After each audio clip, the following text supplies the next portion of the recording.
Damos prosseguimento hoje aos Atos dos Apóstolos do Cristo de Deus. Estamos vendo como é que os apóstolos passaram a trabalhar sozinhos, sem a presença do chefe.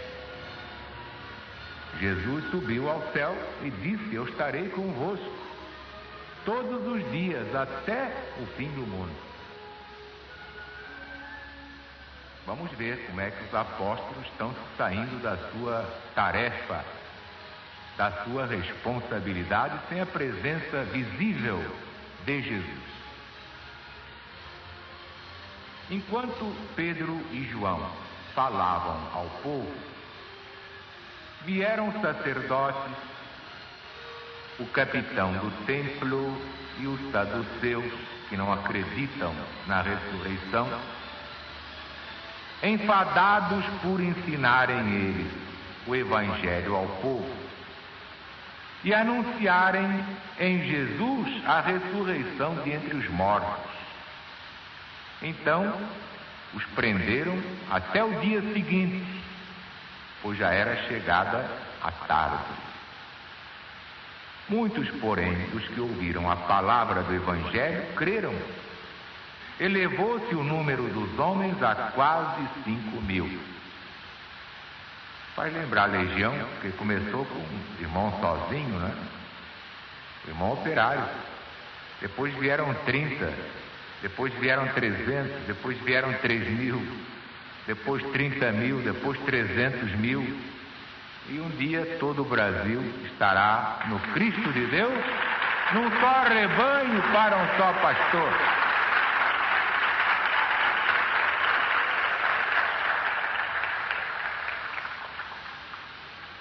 No dia seguinte, se reuniram em Jerusalém as autoridades, os anciãos do povo, os escribas ou doutores da lei, Anás, que era o sumo sacerdote, Caifás, Alexandre, todos os que eram da linhagem do sumo sacerdote. Vendo-os no meio deles, perguntavam: com que poder, em que nome vós fizestes isto? Então o apóstolo Pedro, cheio do Espírito Santo, respondeu: autoridades do povo e anciãos, se nós hoje somos inquiridos sobre o benefício feito a um doente, como foi curado aquele paralítico, seja notório a todos vós e a todo o povo de Israel, que em nome de Jesus o Nazareno, que vós crucificastes, mas que Deus ressuscitou dentre os mortos, em nome de Jesus é que esse enfermo está aqui, são e salvo diante de vós. Porque Jesus é a pedra desprezada por vós, edificadores, a qual foi posta como a pedra angular. Isso aqui é muito importante, prestem atenção.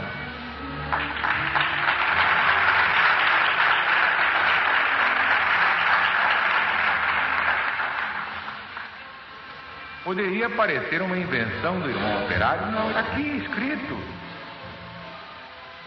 É que naquele tempo não havia cinema nem televisão.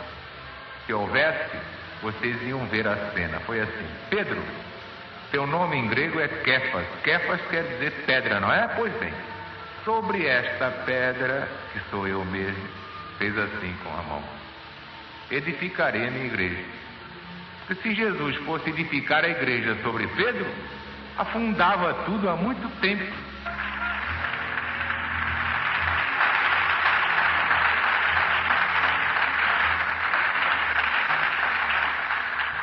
Não é Zarur quem diz isto, não. Está aqui no Novo Testamento, por favor. Atos dos Apóstolos, capítulo 4, versículo 11. Jesus é a pedra desprezada por vós, edificadores, a qual foi posta por Deus como a pedra angular. Não há salvação em nenhum outro, porque abaixo do céu não há outro nome dado entre os homens em quem devamos ser salvos, mas sim Cristo Jesus.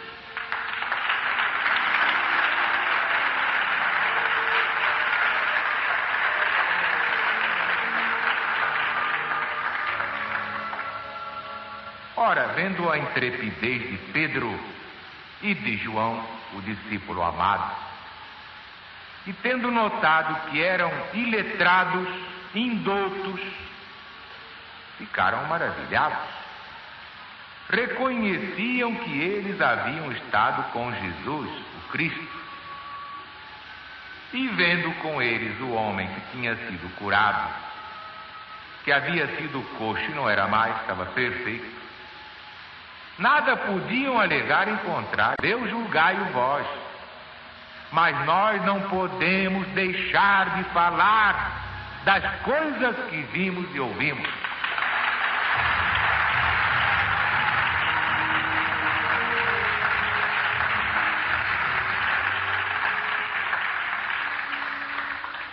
É o caso da LBV. Quando eu lancei em 1949 a campanha da boa vontade, pregando a Bíblia, a começar pelo Apocalipse, com a cooperação do meu saudoso irmão Leopoldo Machado, aí começaram os ataques. A voz do irmão operário ajudava muito, porque era uma voz bonita, diziam. Era uma voz clara e, o que é pior, o irmão operário falava de improviso para o povo entender. Então começaram os ataques. Então o Sinédrio se reuniu e ficou de sobreaviso. De 56 em diante a coisa piorou, porque o irmão operário já passou a dispor de uma tribuna pregando o Evangelho. Então que fizeram os fariseus: não pregue mais o Evangelho de Jesus, não diga mais nada, está proibido, a mim e aos legionários. Mas que fizemos eu e os legionários? Respondemos: não podemos deixar de falar das coisas que vimos e ouvimos.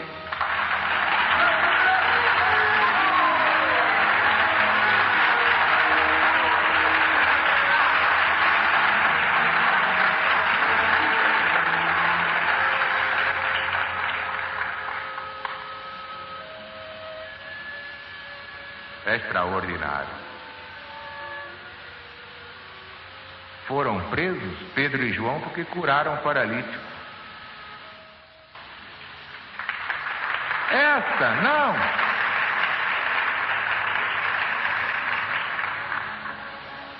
Mas depois de soltos Pedro e João, foram aos seus e relataram tudo quanto lhes haviam dito os principais sacerdotes e os anciãos.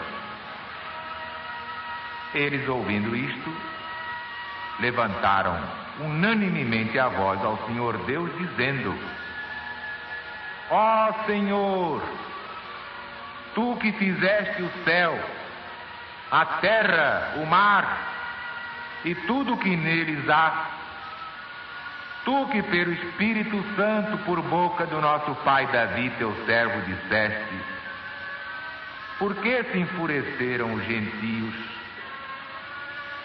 Por que os povos imaginaram coisas vãs? Levantaram-se os reis da terra e as autoridades se juntaram contra o Senhor e contra seu ungido, o Cristo. Pois verdadeiramente se juntaram nesta cidade contra o teu santo servo Jesus, que tu ungiste, não só Herodes, mas também Pôncio Pilatos, com os gentios e o povo de Israel, para fazerem tudo que tua mão e teu conselho predeterminaram que fosse feito. Agora, Senhor, olha para as ameaças deles contra nós. Concede aos teus servos que com toda liberdade preguem o Evangelho, enquanto estendes a mão para curar e para que se façam milagres e prodígios pelo nome de teu santo Filho, Jesus.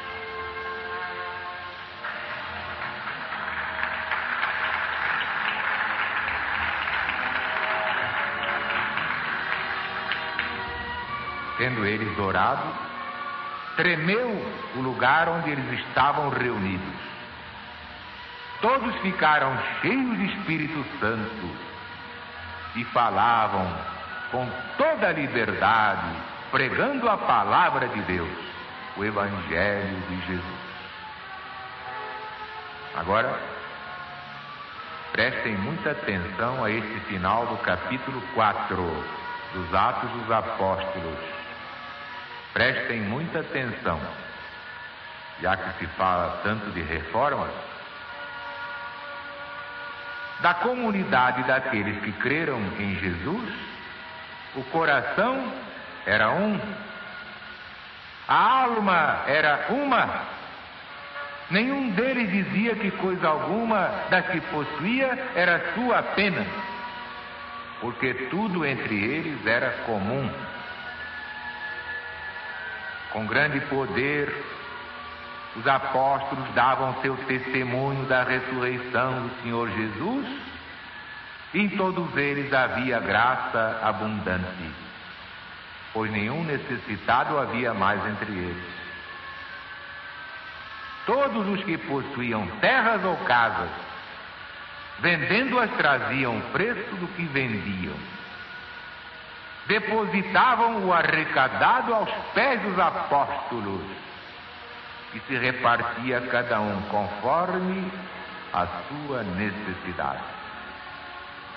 José, a quem os apóstolos deram o sobrenome Barnabé, que quer dizer filho de exortação ou consolação, levita natural de Chipre, como tivesse um campo, vendeu esse campo, trouxe o preço e o depositou também aos pés dos apóstolos de Jesus.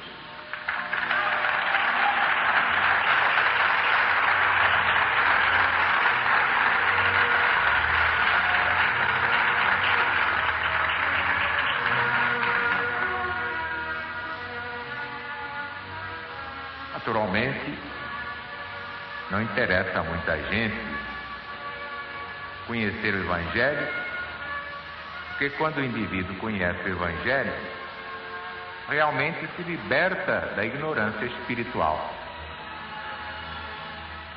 Não interessa aquelas criaturas ainda brutalizadas, animalizadas.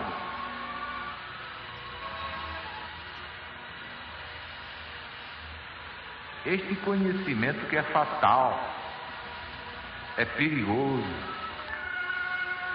Porque, meu Deus do céu, qual é o conhecimento do Evangelho que traz realmente a felicidade ao mundo? É esse conhecimento das leis divinas.